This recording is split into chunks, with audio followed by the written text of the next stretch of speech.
ఢిల్లీ ఎర్రకోట వద్ద పేలుడు ఘటనలో మరో కీలక విషయం వెలుగులోకి వచ్చింది. పేలిన కారులో లభించిన నమూనాలతో doctor Umar Nabi DNA match అయిందని నిర్ధారించారు.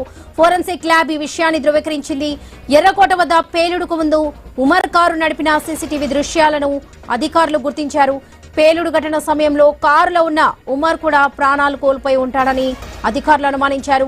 పుల్వామాలోని అతడి కుటుంబ సభ్యుల నుంచి డిఎన్ఏ నమూనాలు తీసుకుని పరీక్షించారు. కారు నుంచి లభ్యమైన డిఎన్ఏ ఉమర్ నబీనిదేనని తేలింది.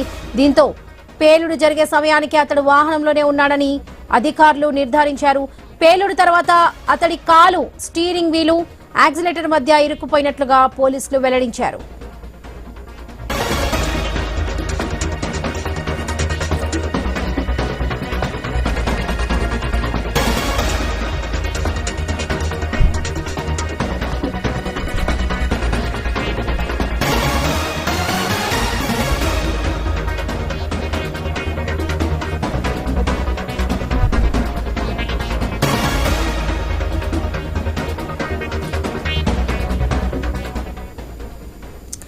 హ్యుందాయ్ i20 కారులో ఈ పేలుడు సంభవించినట్లుగా ప్రాథమికంగా గుర్తించారు.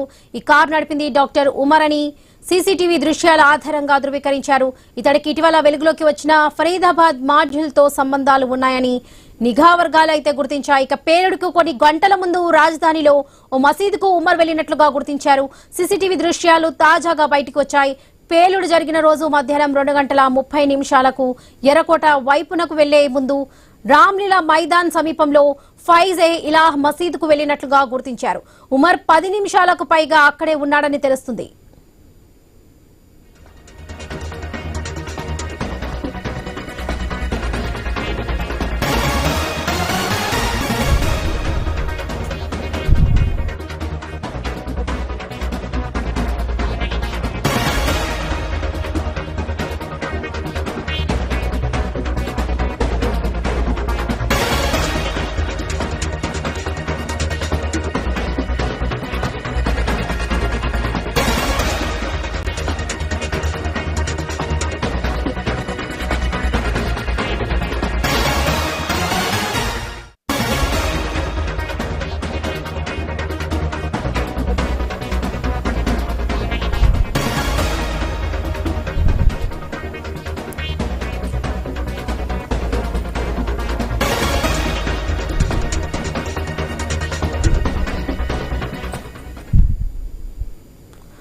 ఢిల్లీ ఎర్రకోట వద్ద పేలుడు ఘటనలో మరో కీలక విషయం వెలుగులోకి వచ్చింది. పేలిన కారులో లభించిన నమూనాలతో doctor Umar Nabi DNA match అయిందని నిర్ధారించారు. ఫోరెన్సిక్ ల్యాబ్ ఈ విషయాన్ని ధృవీకరించింది. ఎర్రకోట వద్ద పేలుడుకు ముందు ఉమర్ కారు నడిపిన సీసీటీవీ దృశ్యాలైతే అధికారులు గుర్తించారు.